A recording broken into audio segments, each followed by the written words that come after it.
Good Monday. I'm Chris Folk. This is Monday Morning Jolt. Let's get started. Sharona. Good morning. Today we have Mr. Norris, that's Bob Norris, and he does multiple amount of things. I first met Bob at the Norris networking group, and then he's also involved in the Toastmasters, and he has done many things in our community here and contributed heavily, right? Bob, can you add to what I was already talking about? Well, thanks for having me here. I got started with the networking, and we have a networking group that meets on Fridays at Crazy Pins, 11:30 to 1:30, a little plug there. And part of that led me to Toastmasters, which is about becoming a better communicator. Now, most people think about it as a speaker. And if you mention public speaking, some people will go, oh my gosh, I can't do public speaking. It drives me crazy. I don't want to be a speaker. But we all communicate. We're communicating right now. And whether we're in front of one person, 5, 50, or 100, the more we can communicate our message, the more effectively, the better it comes across. And Toastmasters is a volunteer organization with a number of clubs in the Fort Wayne area that helps people become better at communicating. A key point we do differently is we don't critique. Critique is short for criticism. And anybody that's heard that term, constructive criticism, you know, if you've been in a relationship and your honey comes up and says, honey, I'm going to give you some constructive criticism. We lose constructive, we hear the criticism. We evaluate. We look for what people do well. Then we look for something for improvement. And we wrap it with what I call a ribbon of encouragement. Because if you want to come back, then you'll enjoy what you're doing. And when we enjoy, we grow, we become better.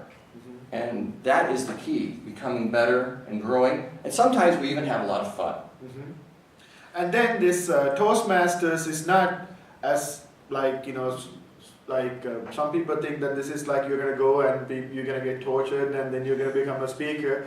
But it's like minor changes. Tortured? Right? Because this is certain things that I have heard. Like, I don't want to become a speaker. I don't want to be a personality, but Toastmasters is eventually going to beat me up and get me into becoming a speaker. Well, one of the things nice about Toastmasters is we don't torture people, unless they want to be tortured.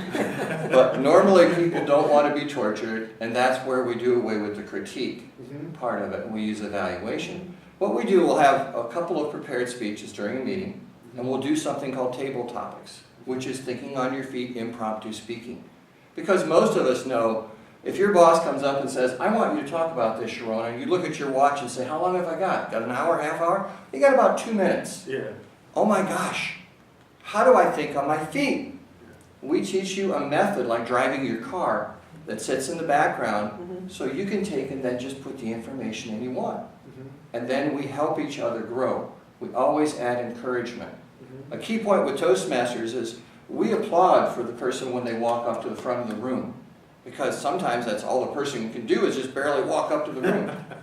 And then we thank them with applause when they return to their seats. It's an opportunity to grow.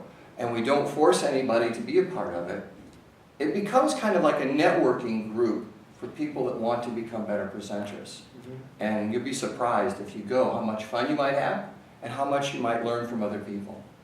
Well, when you consider that people, what they prefer, they would rather die than have to speak in public. Oh, absolutely. And the reason... You've got quite a job ahead of you when people come in then. Well, one of the reasons people would say they'd rather die than become a public speaker is you only die once. When you get in front of a crowd, you may think later on you've died 100 times. And the sad part is many of us will get up in front of a group. And the group really does want us to be successful. That's why we're there. But when we make a faux pas, or we really mess it up, we might beat ourselves up for days thinking, oh my God, Sharona saw me screw up. I never want to see Sharona again because he'll be laughing at me. No, he's not. But in our hearts sometimes we get maybe worried. me, I would. Well, yeah, Sharona would. That's true. Knowing Sharona, he would take the opportunity. No, Sharona's great on that. He will be encouraging to help people. That's right. But we get caught in our own littleness. And sometimes by helping people and just being there for people, we can help them all be better. So how do you start your work week? How do you kick it off? How do you really get things cooking? Well, with Monday, I'll say this is the best day yet. I look in the paper, if I don't see my name in the obituaries, I think it's going to be a great day. And Monday is the beginning of most work weeks. And I actually have 2 clubs that I attend on Mondays. So I thought, I plan my day, depending which Monday it is, and I'll say with that, I'll look at what potential is there for clients, how about opportunities with other networking groups, or just general opportunities to interact with people, and see what I can do to grow, and see what I can do to help them to grow. Great. So, what is one business advice that you can give business owners? Because you run into a lot of them on weekly basis. I would say step out of your comfort zone. Whether it's going to a networking group or whether it's going to a Toastmasters group. One beautiful part of Toastmasters is if you have a presentation coming up and you think, wow, this is really, really important, super important one. Toastmasters often offers an opportunity for people to practice. And every time we get up in front of a group, whether it's here or 5 people or we get in the Coliseum, practice, practice, practice does make perfect. You're right. It allows us to grow and to, again, just like riding a bicycle. The more you practice, the better you do. Or driving a car sometimes. You still may not like it, but you'll be better at it. Well, after a while, the pain does subside, and you can handle it much easier. And do you have a philosophy or adage by which you operate your business or you live your life? I kind of intertwine them. One of them is do no harm. Another one is what can we do to help each other be better? Because I firmly believe that what we give out, you can call it anything you want, but what we give out to the universe, to those around us, comes back to us sooner or later. If we give out good stuff, sooner or later the good stuff will come back. So the more we can help others, the more we actually help ourselves. One person told me one time, you can't help but get a little light shined on your path when you're shining some light for other people.